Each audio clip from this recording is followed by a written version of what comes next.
Jadi begini, kita ingin rakyat menuntut pemerintah yang bersih, yang benar, yang bekerja dengan benar. Jadi saya ingin tegakkan itu, ya. Jadi kepentingan hanya untuk bangsa rakyat, tidak ada kepentingan lain. Yang tidak mau bekerja benar-benar untuk rakyat, ya saya akan singkirkan. Ya, mau lebih jelas lagi? Boleh Pak. Ya. Oke Pak. Oke, terima kasih. Oke guys, barusan kita mendengar kode keras dari Pak Prabowo, yaitu kode resapel. Iya kan? Bapak Prabowo akan membersihkan menteri yang tidak sejalan dengannya atau menteri yang tidak bisa bekerja. Dan banyak orang yang menilai bahwa ada beberapa menteri yang tidak sejalan dengan Bapak Prabowo, atau ada beberapa menteri yang pengen dibersihkan. Ya, mungkin kalian sudah tahu ya kan? Tapi sebelum kita bahas satu persatu, kita bahas dulu yang lagi viral. Yang lagi viral saat ini ialah Menteri SDM ya kan, dimana tabung gas langka, susah didapatkan. Tapi kalau aku nanti cerita panjang lebar kurang enak, kita tonton dulu videonya guys ya. Dan terjadi karena ada pengoplosan. Pengoplosan itulah yang belanja kemana-mana dioplos dijadikan tabung gas 12 kilo yang non subsidi. Keuntungannya besar. Nah masalahnya adalah kalau itu problem kenapa terjadi kebocoran gas LPG subsidi kita, kenapa warung yang jadi kambing hitam? Nggak boleh dong. Ketidakmampuan negara untuk kemudian memberangus, menangkap, menyelesaikan, memperbaiki dan sebagainya terhadap proses oplosan-oplosan yang ilegal ini, jangan mengkambing hitamkan warung. Warung ini untung berapa? 1.000-2.000 perak kok. Dan kenapa dia jualan jadi bikin warung? Karena negara gagal memberikan lapangan pekerjaan. Negara gagal membuka lapangan pekerjaan, rakyat bikin warung. Oke, rakyat tidak mengeluh loh. Rakyat tidak menuntut negara, rakyat buka warung. Lalu dia mau tambah penghasilan, ambil 10 dari pangkalan. Dia ambil dari pangkalan HET Tangerang kalau tidak salah Rp19.000, lalu dia jual Rp21.000, Rp22.000, dia ambil selisih Rp2.000, Rp1.000 cuma untuk antar kirim dan sebagainya. Dan warung-warung ini berbeda loh. Warung ini bisa ditelepon di WhatsApp dari rumah, Pak gas saya habis, dia datang. Bukan cuma datang, nyambungin gasnya. Ibu-ibu tuh kadang-kadang suka takut nyambungin gasnya. Ini warung bisa memberikan servis ekstra, masangin gasnya ke kompor. Lebih menarik lagi, saya tanya kenapa ibu tidak kebeli ke pangkalan? Di pangkalan nggak bisa ngutang Pak, di warung bisa.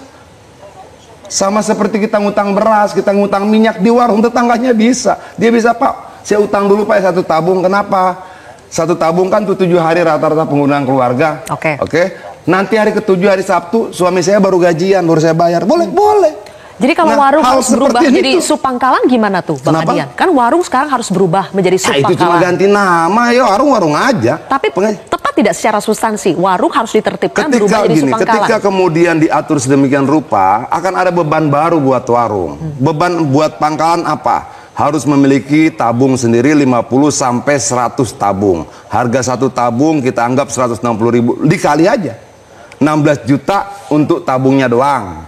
Oke, nanti jadi sub pangkalan.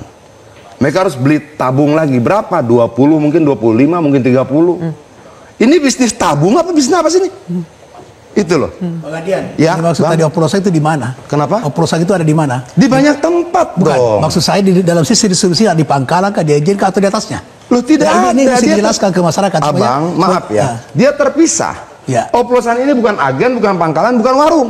Oke. Oplosan ini sendiri. Dia beli di pangkalan, dia beli di warung. Kenapa? Aturannya memang 10% itu bisa diecer.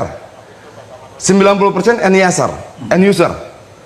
10% bisa diecer. Nah mereka belanja. Nah, justru itu pengajian negara hadir untuk mengontrol itu. Loh, bukan agar dong. supaya subsidi ini tepat sasaran. Yang harusnya digerebek oplosannya. Pengoplos. Pengoplosnya. Setuju. Pengoplosnya, nah, pengoplos ini kemarin ada yang ketangkap berapa bulan lalu atau 1 tahun lalu itu punya 6.000 tabung. Oke. Negara dengan seluruh kekuatannya ini gagal, gagal memberantas pengoplos itu. Terjadi kebocoran, lalu negara butuh jawaban. Warung disalahkan, jangan dong. Nah, begini, Jangan dong. Nggak ada kebijakan. Mereka cuma mengambil keuntungan 1.000, 2.000, 3.000 rupiah. Untuk apa? Untuk makan anaknya, makan istrinya, yang harusnya menjadi tanggung jawab negara secara konstitusional. Ditanggapi dulu nih, Bang, soal negara gagal. Bukan, jadi gini, apa yang dimaksud Bang ini itu adalah fakta. Nah, sekarang persoalannya adalah bagaimana menata ini sistem distribusi agar tidak terjadi oplosan. Sekarang Pertamina hanya mampu mengontrol dengan sistem sampai pangkalan. Dia tidak mampu mengontrol pangkalan sudah itu. Nah, sekarang kejadian oplosan dari mana? Dari pangkalan ngambil termasuk tadi baru dioplos. Nah, ini yang sekarang mau dikontrol di negara agar supaya tidak terjadi oplosan, subsidi bisa kepada yang menerima manfaat. Kemudian agent ini yang sekarang ini itu bukan dipangkas. Warung-warung itu kalau kita berbicara, maaf ya Bang ya, kalau kita berbicara tentang negara, maka pertanggungjawaban agar tidak terjadi pengoplosan tidak cuma Pertamina, tidak cuma Kementerian SDM, tidak cuma Inspektorat, ada kepolisian di situ, ada kejaksaan di situ, ada TNI bisa ikut membantu dengan informasi. Bahkan jika dibutuhkan, seluruh PNS bisa diberikan tugas untuk mengawasi itu. Ratusan ribu orang, Bang. Desa kita cuma 70.000 sekian. Ya, bukan salah, bukan tanggung jawab satu pihak saja. Ada Babin, kan Tipmas. Kenapa kemudian pengoplos itu tidak bisa diberantas? Nah, inilah ditata ini, kalau kelola ini supaya bisa diberantas itu. Tidak dong, kalau sistem itu tidak berjalan, susah. Polisi, kejaksaan bagaimana dia mau nangkap? Kalau sistemnya tidak berjalan. Pengoplos itu terbuka. Abang datang misalnya ke sebuah daerah, tanya pengoplos gas di mana, tahu. Nggak segampang itu, Bang. Menurut saya tidak semudah itu juga, Bu. Tidak semudah itu. Sudahlah, Bang. Problem Republik ini tidak cuma terhadap LPG subsidi, tidak. Untuk solar subsidi itu masalah. Ekspor nikel itu, kalau ekspor nikel itu, Bang, segede pulau tuh jalan dan negara bilang saya tidak lihat, saya tidak tahu. Sudahlah. Negara kita belum sempurna.